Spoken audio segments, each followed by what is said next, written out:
Olá, queridos estudantes do terceiro ano da Mediação Tecnológica do Estado de Rondônia.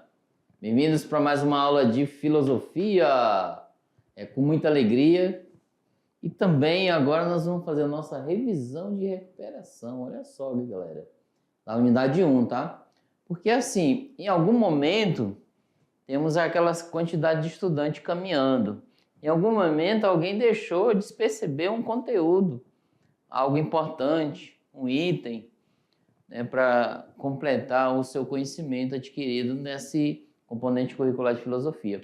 Porém, agora nós estamos retomando o caminho de volta para a gente recuperar. Então, recuperar, de certa forma, você vai pegar aquilo que ficou para trás e ainda mais rechear mais o seu conhecimento. Olha só, vai duplicar aquilo que você aprendeu ao longo da unidade 1 e verificar o que faltou, tá?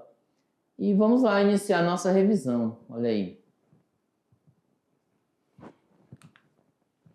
Aí, ó, revisão de recuperação com o professor Hélio da unidade 1, galera. Nós teremos, ó, 4 aulas. Modernidade e a filosofia moderna, o iluminismo filosófico, ciência, tecnologia e valores na história da filosofia, linguagem, pensamento e cultura. São os itens, né, que nós estamos estudar ao longo dessa revisão. Vamos lá? Iniciar a nossa corrida? Então vamos à largada, olha aí. Aula 2.1, gente. Modernidade e a filosofia moderna.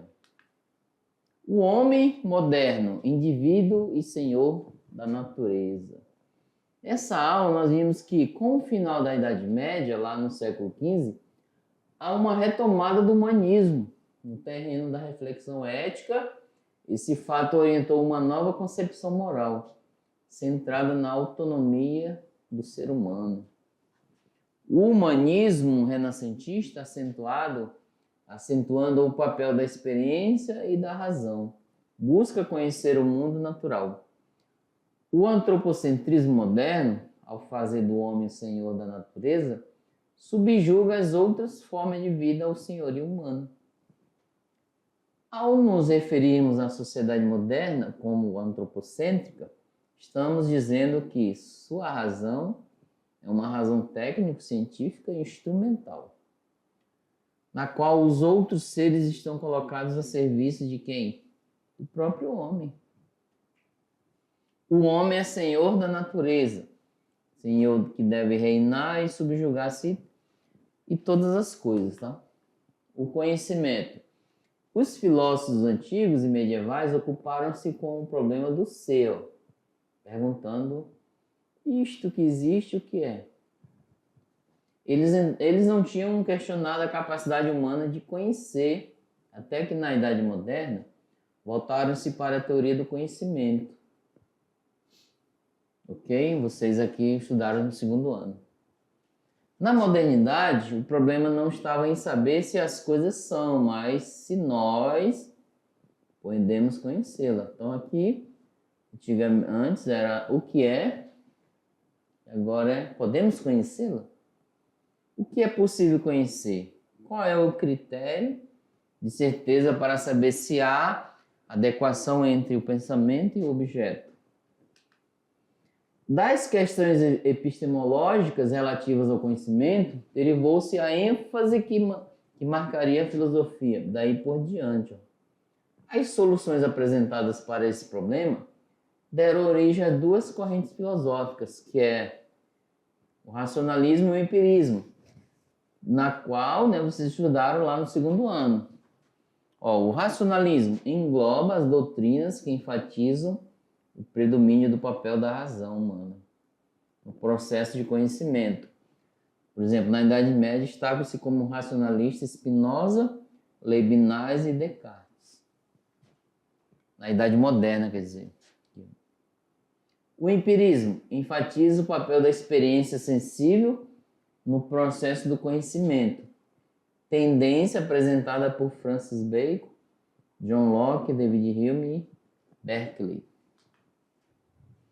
O empirismo inglês, Francis Bacon e o método experimental. Nascido em Londres, Francis pertencia a uma família de nobres. Depois de concluir seus estudos em Cambridge, iniciou em 1577 sua carreira política, através da qual conquistaria os mais importantes postos do Reino Britânico. De acordo com o espírito da nova ciência moderna, Bacon aspirava a um saber instrumental. Olha que legal. A contribuição de Bacon para a história do pensamento filosófico foram duas: o seu método experimental, que faz uso do método indutivo, e também de sua reflexão crítica, chamada teoria dos ídolos, com relação àquilo que pode comprometer o processo ou progresso de conhecimento. Alguma dúvida, galera? Vamos verificar se há. Questão 1. Suponha que você faz uma análise de sua vida até aqui, no terceiro ano, certo? Do ensino médio. E a partir dessa reflexão, você conclui que todo o seu conhecimento não é inato, mas resultante do modo como elaboramos as informações que recebemos da experiência, ou seja, do dia a dia. Tudo aquilo que você faz no dia a dia. E que sua mente funciona como se fosse uma folha em branco, ou seja, uma tábula rasa na qual as percepções sensíveis deixam sua marca.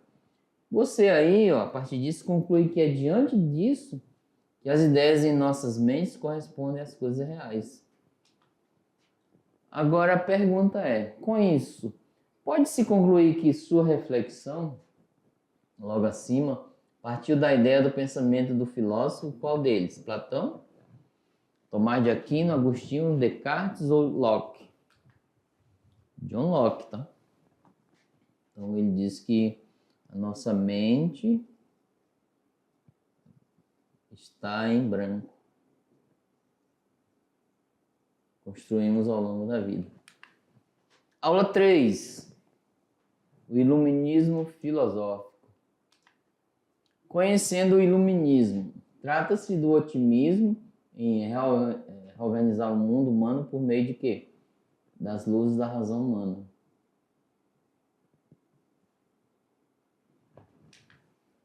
Os pensadores iluministas procuraram exaltar e defender, dentre outros valores, a liberdade e a igualdade entre as pessoas, também a tolerância entre as religiões distintas, as formas de pensamento e o direito que é a propriedade privada, uma casa, uma moradia, etc. Principais pensadores do iluminismo: Voltaire, John Locke, Jean-Jacques Rousseau. A gente vamos estudar ele aqui lá na unidade 2. Montesquieu, Denis Diderot, Adam Smith, Baruch Spinoza, David Hume e Kant. Tem outros, tá? Mas trouxe só esse para vocês verem alguns. A razão na cultura iluminista. O iluminismo é uma filosofia otimista que se empenha e trabalha pelo progresso, e na base deste progresso espiritual, material e político, os iluministas podem o uso crítico e construtivo da razão. Eles utilizam a razão humana. A influência dos iluministas, agora vamos ver alguns pontos, tá? Na economia. A mecanização da indústria alterou definitivamente o panorama socioeconômico. E na política, os movimentos burgueses se opunham ao poder absoluto dos reis. E na religião, o deísmo, surgiu essa doutrina, fundada na religião natural, que admite a existência de Deus. O iluminismo é em Voltaire e Kant, dois pensadores. Voltaire pensava que o triunfo da razão e da alta cultura era necessário para a libertação do homem, o uso da razão e cultura. que estava preso o quê? A ignorância dele, a falta de educação e a ditadura de valores impostos pelas instituições religiosas na Idade Média. O pensamento de Voltaire está centrado em 3 conceitos essenciais, que é o da tolerância, superstição e de liberdade de pensamento. Aí o Kant vai dizer que ele voltou o seu interesse para a questão da legitimidade do conhecimento. Qual é o verdadeiro valor dos nossos conhecimentos e o que é conhecimento? Ele explicou que o conhecimento é constituído de algo que recebemos da experiência, que é a posterior, e de algo que está em nós, tá? Então esse é externo, que a priori é o que está em nós, e o posterior é o que está fora de nós. A gente adquire no dia a dia. Alguma dúvida, galera? Então vamos lá verificar. Questão 2. O iluminismo se caracteriza como um movimento intelectual que teve início e percussão no decorrer do século XVIII na Europa. Sua base de pensamento era a razão, apoiando a ideia de maior liberdade econômica e política. Esse se contrapôs ao antigo regime teocrático. Deus, no poder.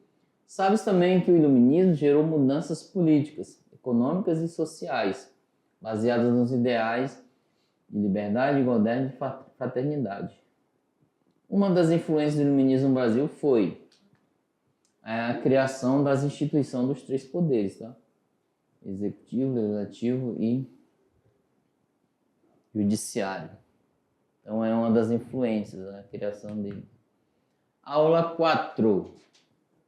Ciência, tecnologia e valores, contexto geral. Ciência. Do latim, ela significa conhecimento. Pensamento que investiga os fenômenos da natureza e cria conhecimento sobre ela. Qual o objetivo da ciência? Conhecer. Conhecer para quê? Para se tornar o mundo mais compreensível.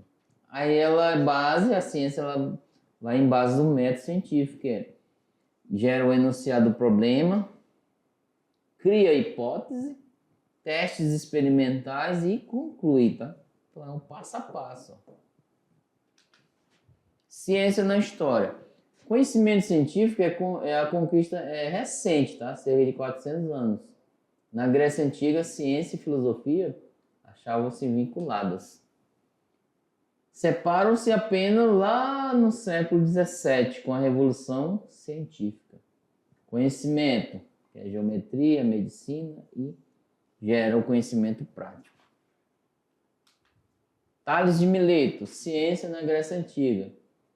O Tales, ele foi matemático, astrônomo e filósofo. Ele desenvolveu a geometria de forma teórica. Mediu a altura da pirâmide. Ele teve uma previsão de eclipses e outras situações, tá? Parte dele. E também o Pitágoras de Samos, que ele foi matemático e filósofo. O número é o princípio e a harmonia da natureza. Criou vários teoremas, Pitágoras. Também o outro é Platão. Aí a ciência na Grécia Antiga. O Platão, ele foi matemático e filósofo. Ele criou a teoria do mundo ideal, que é a teoria das ideias. Valorizou a razão em relação aos sentidos. Tá? A razão tem mais valor do que os sentidos. Queria elevar o conhecimento da opinião até a ciência, pelo valor da matemática. E o Aristóteles foi discípulo de Platão. Tá?